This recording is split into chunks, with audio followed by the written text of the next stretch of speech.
రాష్ట్ర రాజకీయాల్లో mega DSC వ్యవహారం హాట్ టాపిక్ గా మారింది. డిఎస్సీ నియామకాల్లో అవకతవకాలు జరిగాయని ఆరోపిస్తూ వైఎస్ఆర్ స్టూడెంట్ యూనియన్ ఆధ్వర్యంలో గుంటూరులో భారీ నిరసన చేపట్టారు.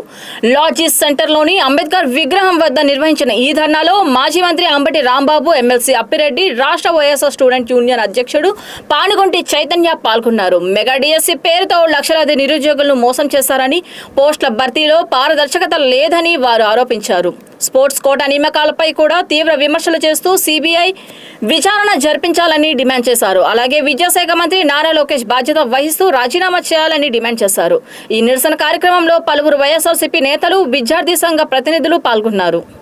16,000 పోస్టులు రిక్రూట్మెంట్ లో చాలా అవకతవకలు జరిగాయనేటువంటి ఆరోపణలు ఎన్నుగా వస్తున్నటువంటి తరుణం. నారా చంద్రబాబు నాయుడు గారు ఎన్నికలకు మేము వస్తే మా మొదటి సంతకం మెగా డిఎస్సీ మీద అని చెప్పాడు. 2 సంవత్సరాల తర్వాత మెగా డిఎస్సీలో 16,000 పోస్టులను ఫిలప్ చేయడానికి పరీక్షలు నిర్వహించారు.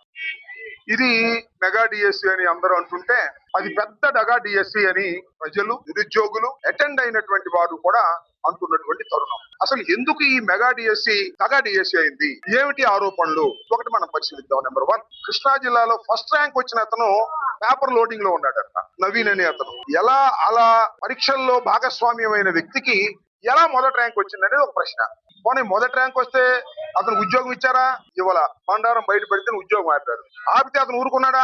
ఊరుకోలా. అతను హైకోర్టుకి వెళ్ళాడు. హైకోర్టు చివాట్లు పెట్టింది. ఏంటిది అనుకున్నా, ఇది అవకతవక కాదా చెప్పాలి ముఖ్యమంత్రి గారు. సరే, ముఖ్యమంత్రి గారికి ఏం సంబంధం అని అంతా మన లోకేష్ బాబు గారు చూస్తున్నాడు అంటే లోకేష్ బాబు గారు దీనికి సమాధానం చెప్పాలి. నిన్న చంద్రబాబు నాయుడు గారు మహానాడులో గొంతు చించుకుని మాట్లాడు ట్రాన్స్పరెన్సీగా మెగా డిఎస్సీ నిర్వహించామని. ఎక్కడ ట్రాన్స్పరెన్సీగా నిర్వహించారు? 16,000 పోస్టులుంటే 3% చొప్పున 421 పోస్టులను స్పోర్ట్స్ కేటాయించారు. స్పోర్ట్స్ సర్టిఫికేట్లు ఇచ్చారు. ఎవరు?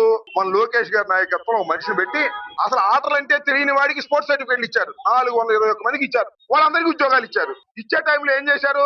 ఒక్కొక్కడికి 10 లక్షలు, 20 లక్షలు, 30 లక్షలు వసూలు చేశారు. వసూలు చేసి అన్ని కూడా మన లవకేష్ గారికి ఇచ్చారు. ఇది దుర్మార్గమైన పని. మెగా డిఎస్సీలో పోస్టులు అమ్ముకునేటటువంటి స్థాయికి విద్యాశాఖ మంత్రి గారు నారా లోకేష్ గారు లవకేష్ లో దిగజారిపోయాడనే విషయాన్ని చాలా స్పష్టంగా అర్థమవుతున్నటువంటి అంశాలు చేస్తున్నాం. ఇవాళ రాష్ట్ర వ్యాప్తంగా విద్యార్థి విభాగం పిలుపునిచ్చింది. మన గుంటూరు జిల్లాకు చెందినటువంటి చైతన్య రాష్ట్ర అధ్యక్షులు, అదే విధంగా మన జిల్లాకు చెందినటువంటి నవీన్, వినోద్ వీళ్ళందరూ కలిసి పిలుపునిస్తే భారీ ఎత్తున అంబేద్కర్ విగ్రహం దగ్గర మేము నిరసన చెప్పాం. అయ్యా, మా వాళ్ళంతా అడుగుతున్నారు, అయ్యా విద్యాశాఖ మంత్రి లవకేష్ రాజీనామా చేయి రాజా అన్నాడు. ఏమైనా చేస్తాడు కానీ రాజీనామా చేస్తాడా? అయ్యే పనేనా అది? అయ్యా, నువ్వు రాజీనామా చేయొద్దు, కాసేపు అనుకున్నావు. సిగ్గుంటే రాజీనామా చేస్తావు. నీకు ఆ సిగ్గు ఎక్కడుంది? నీకు లేదు, మీ నాన్నకి లేదు. డబ్బులు పోగేసుకోవడం, మోసాలు చేయటం తప్ప రెండో పనే లేనటువంటి కుటుంబంలో ఉన్నటువంటి వ్యక్తులు మీరు నారా వారు. అయ్యా Nara Lokesh, my dear Raja, CBI enquiry ఇవ్వయ్యా. సిబిఐ ఎంక్వైరీ వేసి క్లియర్ చీట్ తీసుకో. శభాష్, నారా లోకేష్ బ్రహ్మాండంగా నిర్వహించాడని సిబిఐ చేతి తీసుకో. సిబిఐ ఎంక్వైరీ అయ్యవు, రాజీనామా చేయవు, అడిగిన దానికి సమాధానం చెప్పు. డబ్బులు మాత్రం వసూలు చేసుకుంటావు. చివరికి బిఎస్సి ఎగ్జామ్స్ కూడా స్పోర్ట్స్ సర్టిఫికెట్లు అమ్ముకునేటటువంటి కార్యక్రమం చేస్తున్నావు. ఇది చాలా దుర్మార్గమైనటువంటి విషయం.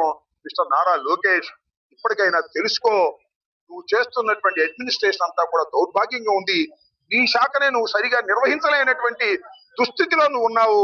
దీనికి సమాధానం చెప్పాలని మేము కోరుతున్నాం.